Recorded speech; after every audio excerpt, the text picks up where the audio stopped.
यहाँ पे एक वेइंग स्केल है जिसमें राइट हैंड साइड पे कुछ 1 केजी के बॉक्सेस हैं और लेफ्ट हैंड साइड पे कुछ 1 केजी के बॉक्स हैं और एक ऐसा बॉक्स है जिसका मास हमें नहीं पता है, ये वाले बॉक्स का।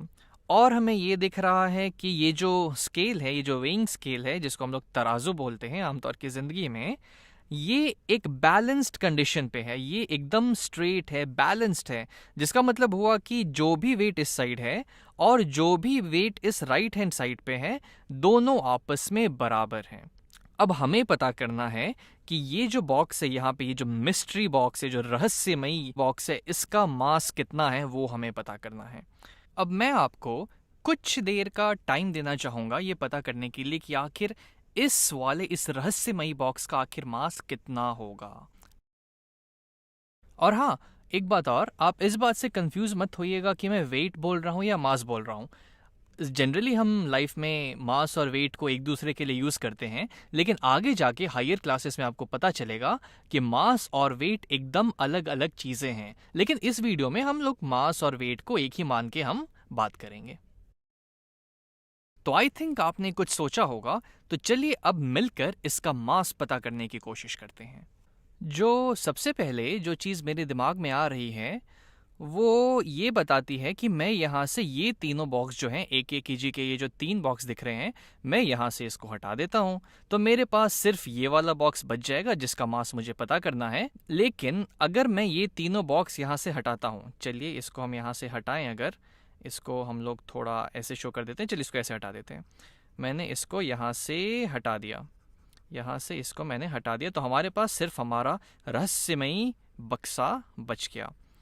लेकिन जैसे ही मैं इसको हटाऊंगा सिचुएशन थोड़ी सी बदल जाएगी और ये जो तराजू है कुछ ऐसा हो जाएगा, और ये जो तराजू है हमारा वो कुछ ऐसा हो जाएगा, ये ऐसे टेढ़ा हो जाएगा। इसको जगह पे अगर रखें तो ये कुछ कुछ ऐसा दिखने लगेगा, क्योंकि हमने यहाँ से वेट कम कर दिए तो ये तराजू इम्बैलेंस हो गया और इधर की वेट ज़्यादा बढ़ गई और ये सारा इस तरफ शिफ्ट हो गया। लेकिन इससे तो हमें ये नहीं मालूम पड़ेगा कि इसका अभी मास कितना है।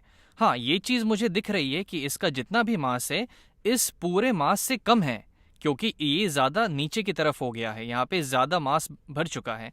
लेकिन इसका मास कितना है ये अभी भी मुझे पता नहीं चला है, तो हम ऐसा नहीं कर सकते हैं। लेकिन अगर मैं इस साइड से भी अगर सेम नंबर ऑफ मास हटा देता हूं तो शायद ये बराबर हो जाए। यानी कि अगर मैं इस साइड से भी 3 बॉक्सेस हटा दूं, ये ऊपर के 3 बॉक्सेस अगर हम लोग ऊपर से भी खाली कर दें, ये 3 बॉक्स अगर यहाँ से हट जाएं, तब सिचुएशन कैसी होगी चलिए हम देखते हैं। तो जैसे ही हमने इस साइड से 3 बॉक्स और हटा दिए तो ये धीरे धीरे बैलेंस होके फिर से बैलेंस हो जाएगा। एग्जैक्टली ये सीधा हो जाएगा और हम इसे सही जगह पे रख देते हैं, ये कुछ ऐसा हो जाएगा। तो अब ये वेइंग स्केल वापस से बैलेंस हो गया है, और जैसा कि हमने देखा था कि बैलेंस का मतलब होता है कि दोनों साइड चीज़ें आपस में बराबर वजन की हो गई हैं। जो लेफ्ट हैंड साइड में है वो हमारा सिर्फ मिस्ट्री बॉक्स बचा है जिसका मास हमें पता करना है, और जो राइट हैंड साइड में है देखते हैं यहाँ पे कितने बॉक्सेस बचे हुए हैं। तो 1 2 3 4 5 6 7, यहाँ पे 7 1 केजी के बॉक्सेस बचे हुए हैं, यानी कि टोटल हमें इस साइड मिल गया 7 केजीज। और चूंकि ये बैलेंस कंडीशन में है तो यहाँ पे जो वजन है इस वजन के बराबर है, तो इसका भी जो वजन है, इस रहस्यमयी बॉक्स का जो वजन है 7 केजी के बराबर हो जाएगा। यानी कि मैं यहाँ से लिख सकता हूँ कि ये जो मेरा यहाँ पे रहस्यमयी बॉक्स था, जो ये रहस्यमयी बॉक्स था मेरे पास, इसका जो वजन है वो 7 केजीज हो जाएगा, 7 केजीज हो जाएगा।